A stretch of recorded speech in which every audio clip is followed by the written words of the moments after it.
A graça e a paz, irmãos. Hoje nós vamos entrar no assunto, um assunto muito importante para a igreja, para a vida cristã, que é o assunto sobre oração. Então, hoje nós vamos estudar então a carta de número 4. Você já está conhecendo o projeto. São 31 cartas nesse livro aqui, Cartas do Diabo ao Seu Aprendiz, de C.S. Lewis. E hoje a carta de número 4 trata sobre o assunto da oração. E é um tema que a gente não pode negligenciar. Uma carta como essa a gente não pode deixar de comentar. Se bem que hoje eu não quero nem muito comentar, apenas ler a carta, porque existem alguns conceitos, né, sobre o modo, a forma de orar, que eu queria deixar para você estabelecer o seu próprio juízo de valor. O meu comentário vai ser muito breve a respeito disso aí. Eu vou apenas ler, melhor dizendo, um pouco essa carta para vocês. As sugestões amadorísticas de sua última carta me alertaram para o fato de que está mais do que na hora de eu escrever para instruí-lo sobre o doloroso tema da oração. Então isso aqui é Maldonado escrevendo a Vermelindo sobre a importância de instruí-lo sobre a questão da oração. E ele continua dizendo: você poderia ter me poupado do comentário de que minhas advertências sobre as orações do humano pela mãe dele se provaram singularmente infelizes. Um sobrinho nunca deveria escrever esse tipo de coisa ao tio, nem um tentador iniciante ao subsecretário de um departamento. Muito engraçado, C.S. Lewis. Ele continua dizendo: a melhor coisa, sempre que possível, é manter o paciente longe de qualquer tentativa séria no sentido de qualquer tipo de oração. Então ele vai instruir sobre várias coisas lá na frente, mas ele está dizendo, qualquer tipo de oração, tente deixar o paciente longe disso.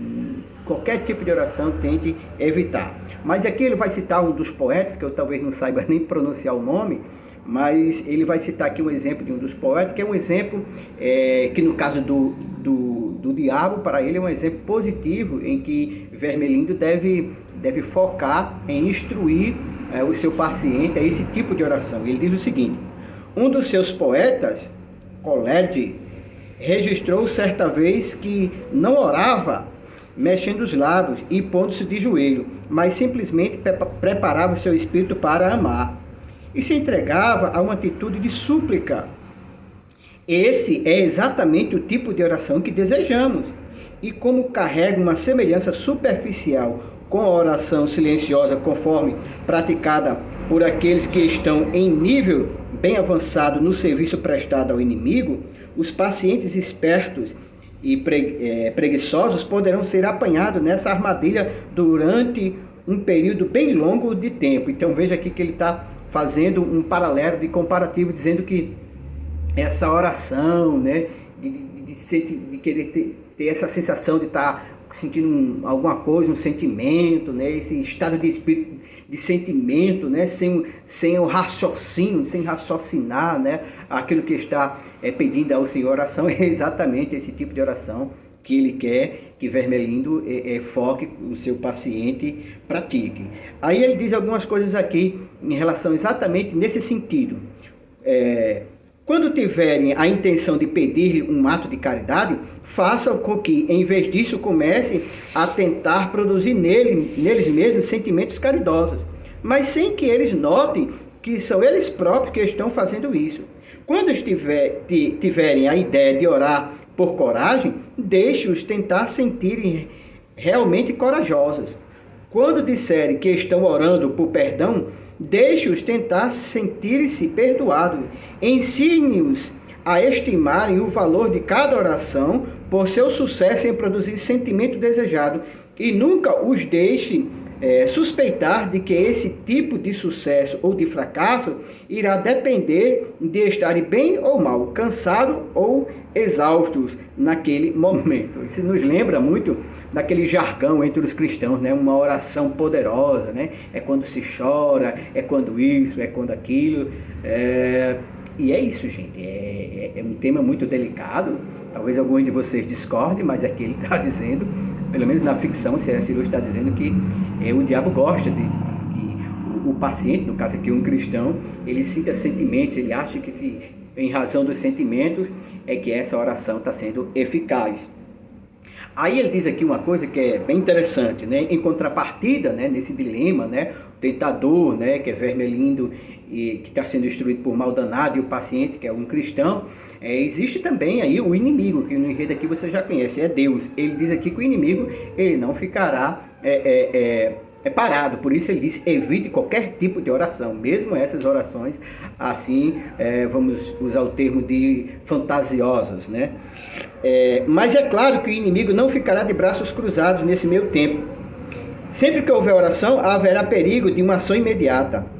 Ele fica cinicamente indiferente à dignidade de sua posição e a nossa, meros espíritos puros, e sobre os animais humanos que se colocam de joelhos e derrama quantidades enormes de autoconhecimento sem o menor escrúpulo. Mas, mesmo se ele derrotar você em sua primeira tentativa de ludibriar o seu humano, temos uma arma sutil. Os humanos não possuem aquela percepção direta dele que nós, infelizmente, não conseguimos evitar.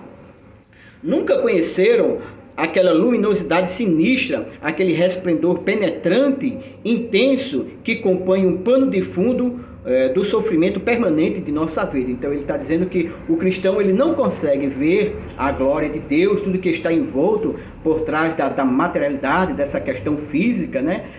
Mas eles conseguem muito bem.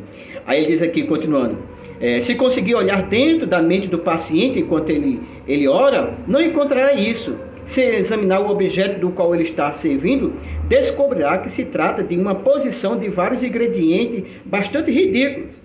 Aí ele continua, haverá imagens derivadas de retratos do inimigo, quando este surgiu durante o episódio desacreditado e conhecido como a encarnação. Haverá imagens ainda mais vagas, talvez bem primitivas e pueris, associadas a outras duas pessoas.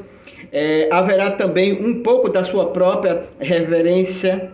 E aí ele sai traçando várias coisas que o paciente coloca em mente, né? E aqui eu quero chamar a sua atenção, e aqui eu já quero encerrar sobre esse assunto de oração, para aquele texto em que Jesus se encontra com aquela mulher, e aquela mulher está dizendo que a samaritana, ela está cogitando, né, perguntando a Cristo, né, a forma correta de adorar e tudo mais. E aí Cristo diz exatamente assim, olha, não é em Jerusalém, nem nesse monte, o lugar em que se deve adorar. Aí ele diz que a partir dali, então, o Pai procurava adoradores que o adorassem em espírito e em verdade. Em espírito porque Deus é espírito, né?